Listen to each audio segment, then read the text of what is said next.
Say all they want. We're just here to play ball. It's just a bunch of crackpots still fighting the Civil War. Well, hell, we'd have won that son of a gun if the cornstalks would have held out. We just ran out of ammunition. Better luck next time, Pee-wee. Ain't gonna be a next time, Jax. All we got's right here. Thank you, Jax. What are you thanking me for? I got family up there from Louisville. I need them to know.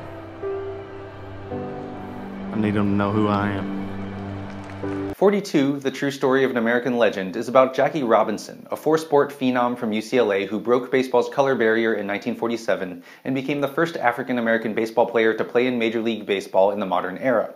The danger of making a movie about a pioneer, hero, and legend like Robinson is the urge to whitewash, no pun intended, any of the controversial aspects of his life to protect his saintly status. And that's mostly what 42 does, while also portraying the president and general manager of the Brooklyn Dodgers, Branch Rickey, as the saint behind the saint. But while there's a lot in 42 that's corny, predictable, and almost Disney-like, I'll admit that I got choked up a few times because apparently I get moved watching people learning not to be racists. The film mostly follows the period when Rickey, played by Harrison Ford, brings Robinson, played by Chadwick Boseman, into the Dodgers system to boost ticket sales, first sending Robinson to the Dodgers Montreal Farm Club before eventually bringing him to Brooklyn.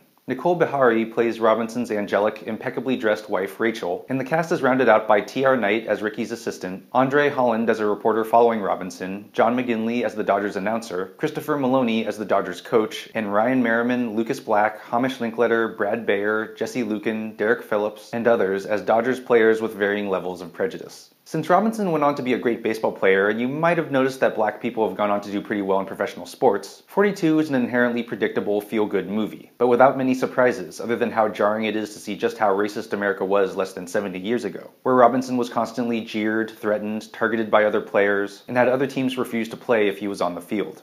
Boseman does a good job as Robinson, but since the movie doesn't delve much into Robinson's inner thoughts and his orders were to play hard, swallow the abuse, and never retaliate, the character doesn't develop much. Ford gets almost equal screen time, but Rickey is also a one-note character, showing up regularly to growl some wisdom or encourage Robinson to be strong. And if you ever don't know what you're supposed to be feeling, the film's overly dramatic score will set you straight. But 42 is less about how these two men changed personally than about the way others changed because of them, drawing multiple parallels between then and now while putting a lump in my throat multiple times. There's something beautiful about watching black fans watching Robinson, so filled with hope and pride as they hang on his every move and are inspired by something they never thought they'd see in their lifetimes. When you contrast that with the hatred issuing from the racist fans, I couldn't help thinking of Barack Obama's election in 2008 and how Democrats and minorities saw it as an inspirational milestone, while Republicans saw it as a sign of the apocalypse. Arguments that a black player will disrupt team cohesion are just like what we heard about gays in the military. And when the movie's most racist character claims that an integrated baseball, quote, ain't the America I know, and that his bigoted rants are simply, quote, defending baseball, it's hard not to hear the echoes of gay marriage opponents.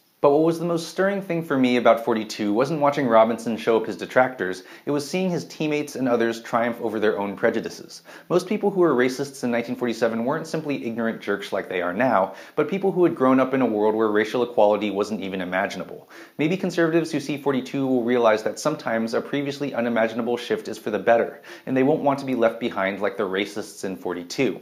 Despite its flaws, 42 is a great illustration of a moment where America was given the choice between the right and wrong side of history, and by and large, we chose correctly. I'm Jonathan Kim, and this is a ReThink Review.